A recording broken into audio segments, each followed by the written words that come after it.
Let's talk about a truth that's uncomfortable, precisely because it sounds noble.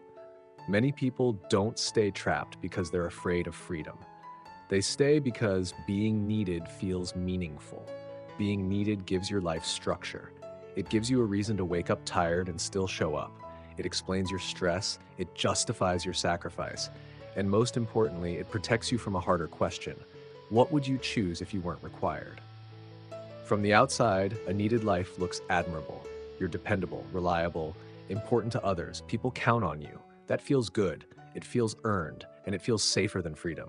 Freedom doesn't clap for you. It doesn't demand you. It doesn't tell you who to be. It asks you to decide. And decision is heavier than obligation. For many people, usefulness quietly replaces purpose, not because they're confused, but because usefulness is rewarded immediately.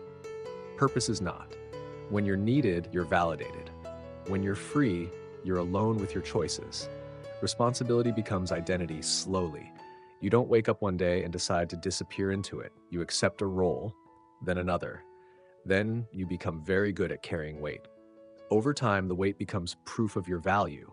Letting go of that weight feels like letting go of worth. Money reinforces this pattern. Income often flows from being needed, from solving problems, from being available, from saying yes. The more needed you are, the more secure things feel. Freedom, by contrast, can look financially irresponsible, even when it's not. So people choose necessity over autonomy, not consciously, practically.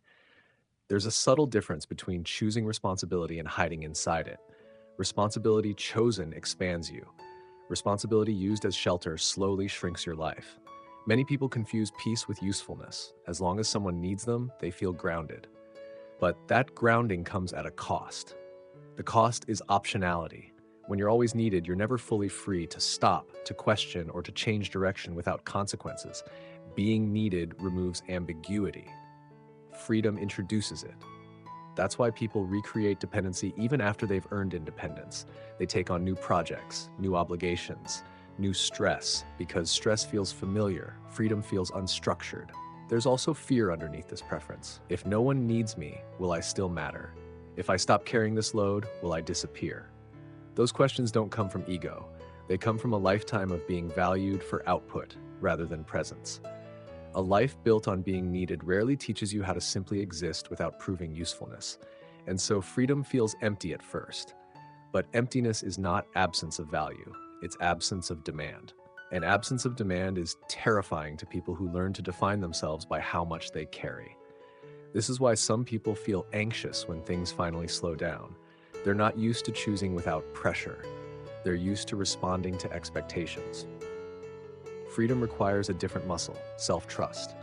Self-trust is the ability to choose without external necessity, to say yes without obligation, to say no without guilt. That muscle is weak if you've spent years being needed. Being needed tells you where to go. Freedom asks you where you want to go. One is exhausting but clear. The other is open but uncertain. It's important to say this clearly. Being needed is not bad. Responsibility is not the enemy. The danger is when being needed becomes the only way you feel legitimate, when usefulness replaces desire, when obligation replaces choice. A mature life integrates responsibility without letting it consume identity. You're allowed to be responsible and still choose, needed and still free. But that balance requires letting go of the belief that your value depends on constant contribution. You don't become less valuable when you stop carrying everything. You become more available to yourself. The transition away from being needed feels like loss because you're shedding an identity that was reinforced daily, but that identity was conditional. Freedom offers unconditional existence, and that takes time to feel safe. Eventually, many people discover something surprising. When they stop being needed all the time, they become more intentional about where they give their energy. Their contribution becomes chosen, not automatic. A chosen contribution feels very different from obligation. It feels light, more precise, more meaningful. Being needed feels better than being free, only until you experience freedom long enough to hear yourself again. Freedom doesn't erase meaning, it allows meaning to be selected rather than imposed. And that shift is uncomfortable before it becomes liberating. If you're struggling with this, it doesn't mean you're self-boundary. It means you're standing at the edge of a new way of doing is not organized solely around being quiet. One where your worth is not measured by how indispensable you are. One where freedom stops being scary and starts being honest.